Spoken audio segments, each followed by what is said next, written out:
Señoras y señores, muy buenas noches, bienvenidos a Somos Nosotros. Bueno, han pasado ya 7 días, ha pasado una semana de la decisión del presidente Alberto Fernández de extremar los controles de cambios, de extremar el cepo cambiario. Y como no podía ser de otra manera, la realidad es que se agravó la crisis de confianza sobre el sector financiero de la Argentina, sobre el futuro de las empresas. Se agravó además también la desconfianza en la palabra del gobierno. Y bueno, hemos visto, por supuesto, en las últimas horas un derrumbe muy dramático de los precios, sobre todo de las acciones argentinas en el exterior. Las medidas del gobierno golpearon particularmente a YPF, que es una compañía que necesita permanente inversión, permanente capital. Hemos tenido caídas entre 20 y 25% en el valor de los bonos y de las acciones argentinas desde que se reestructuró la deuda. Y bueno, tal vez lo más penoso, en algún punto grave, es que reapareció otra vez en la Argentina esta sensación en la calle de que puede pasar cualquier cosa.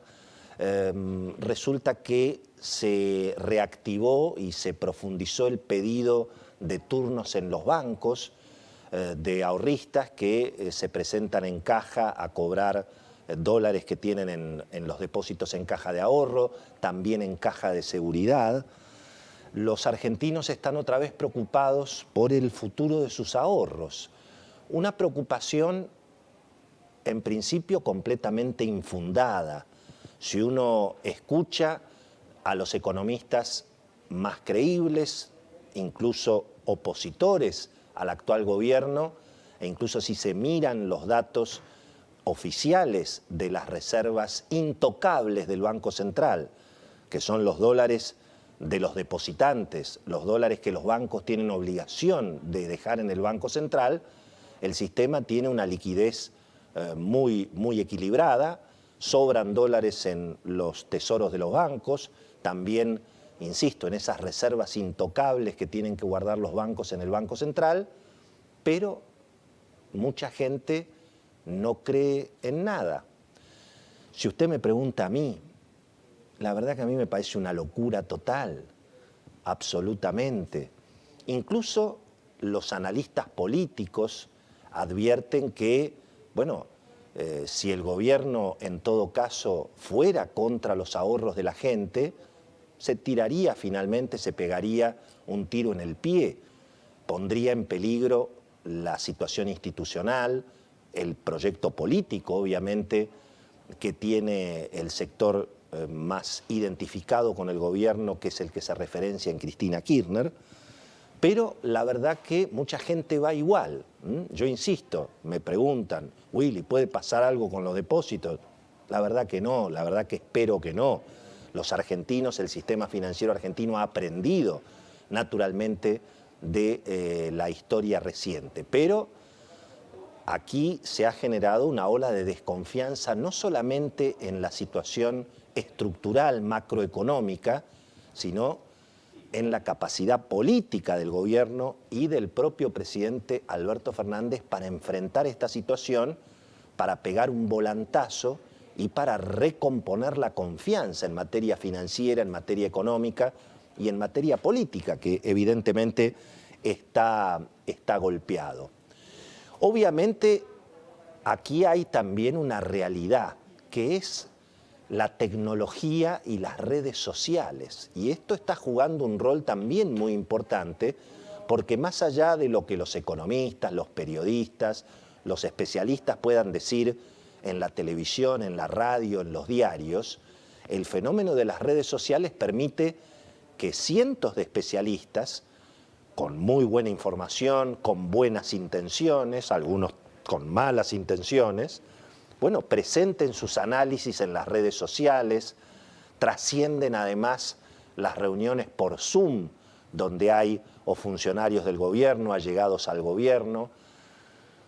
Durante la administración Macri hay que decir también que cuando al presidente Macri le tocó enfrentar las tensiones financieras a partir de marzo de 2018, también apareció un activismo muy fuerte en las redes sociales, en este caso de militantes políticos o eventualmente, bueno, gente que no le gusta el estilo del gobierno y que supone que contribuye en alguna medida a la inestabilidad, alentando todo tipo de rumores terroríficos sobre lo que puede pasar con los ahorros de los argentinos y demás cuestiones. Por eso es muy importante que el presidente, que el equipo económico salgan inmediatamente a clarificar esta situación.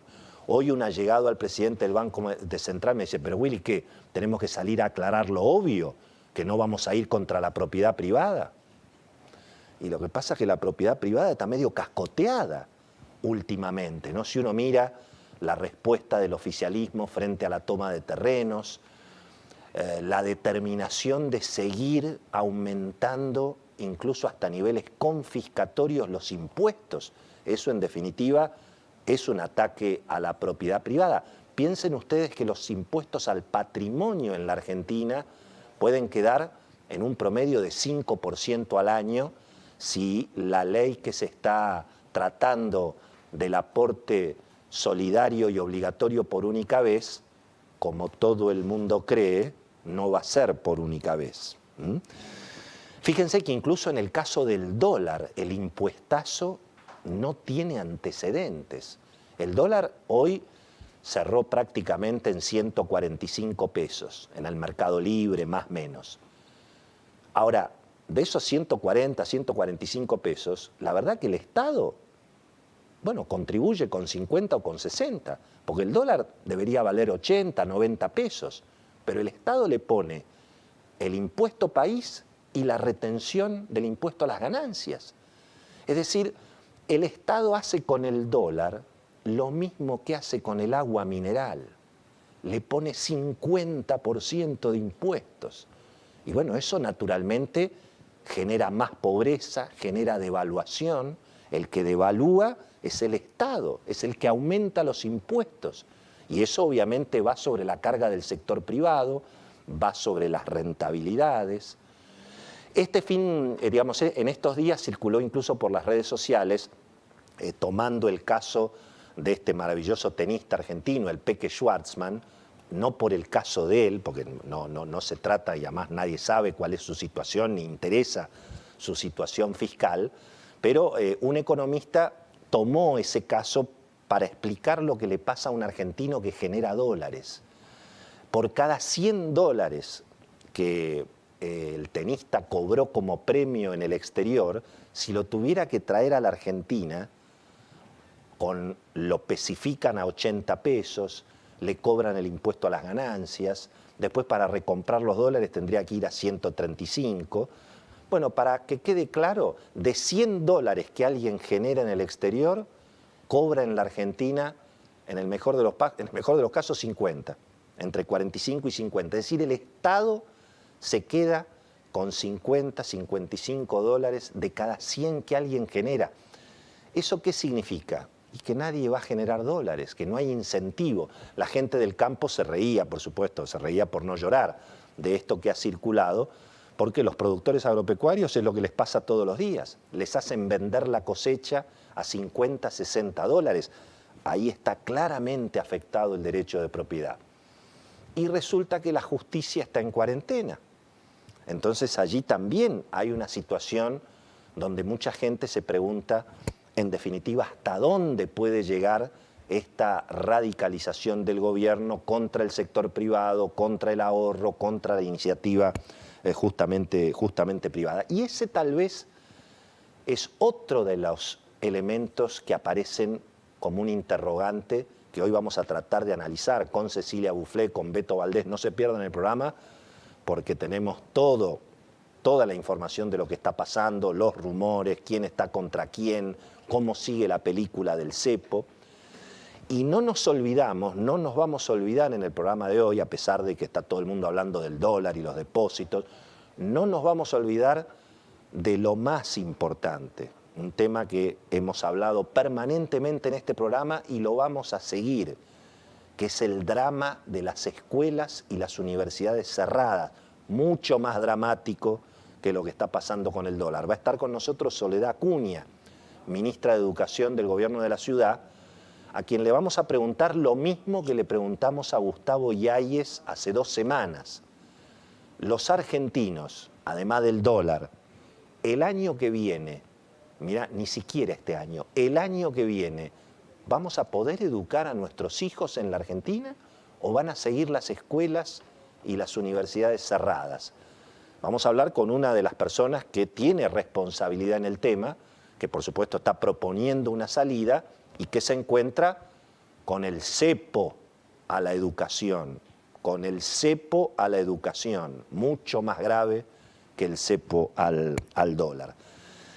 Y la pregunta, por supuesto, que hoy tampoco tiene una respuesta fácil, que es cómo sigue esta película en la medida en que la crisis se sigue agravando.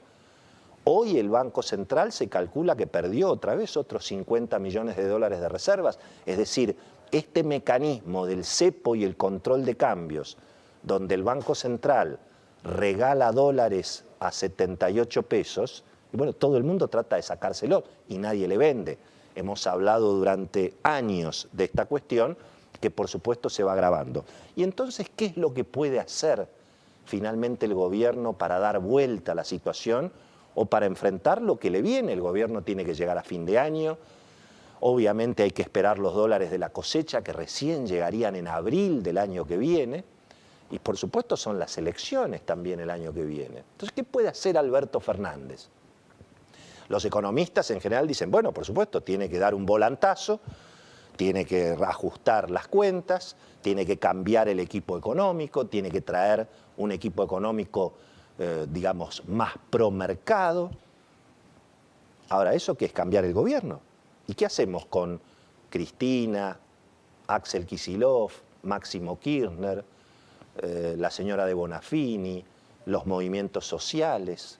O sea, parecería que no está disponible hoy en la Argentina un volantazo pro mercado. Había una especie de operativo clamor en el mundo económico, en sectores del peronismo, en sectores sindicales, es decir, todo el peronismo no kirchnerista está pidiéndole a Alberto Fernández que lo llame a Redrado, que lo llame a Miguel Peirano, que lo llame a Carlitos Melconian.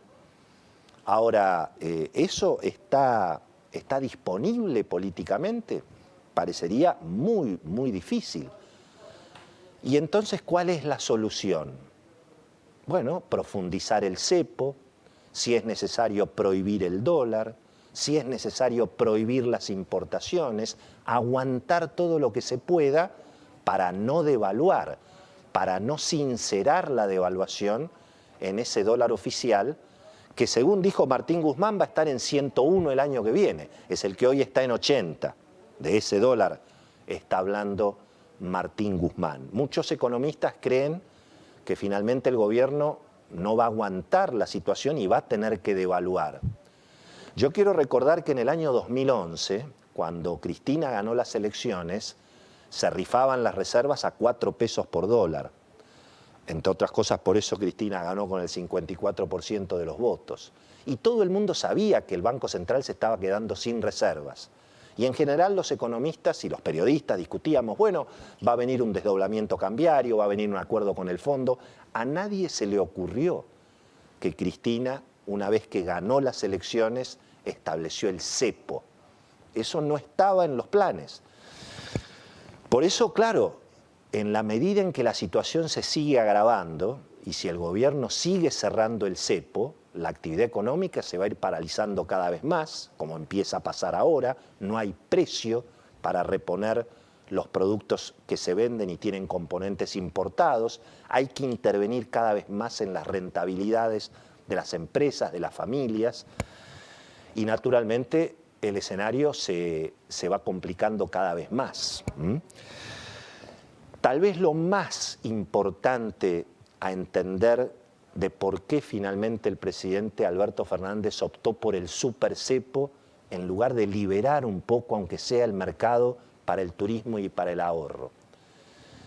Y eso tiene que ver con que la señal que se está emitiendo es que no hay ninguna voluntad y no hay ninguna determinación a bajar la emisión monetaria, a bajar el déficit fiscal. Se viene un año electoral, va a haber que seguir asistiendo a la provincia de Buenos Aires, se anuncia otra vez un jubileo precisamente para que se puedan inscribir jubilados que no han aportado y que vayan a cobrar, es decir, un festival de gasto público que va a haber que seguir bancando con emisión monetaria. Entonces todo eso genera inflación, genera brecha, genera por supuesto una afectación a la propiedad privada, y contra eso, ¿qué propone el gobierno? Cepo, controles de cambios, controles de precios, y un escenario en el cual, bueno, algunos argentinos retoman esta cuestión tan complicada para el país de pensar que en la Argentina económica cualquier cosa puede pasar. Vamos a empezar el programa, vamos a tener muchísima información con Cecilia Bufflet, con Beto Valdés, y después vamos a charlar con Soledad Acuña. Y antes, los Haroldos, vinos finos con Ángel, los Haroldos Estate, mucho más de lo que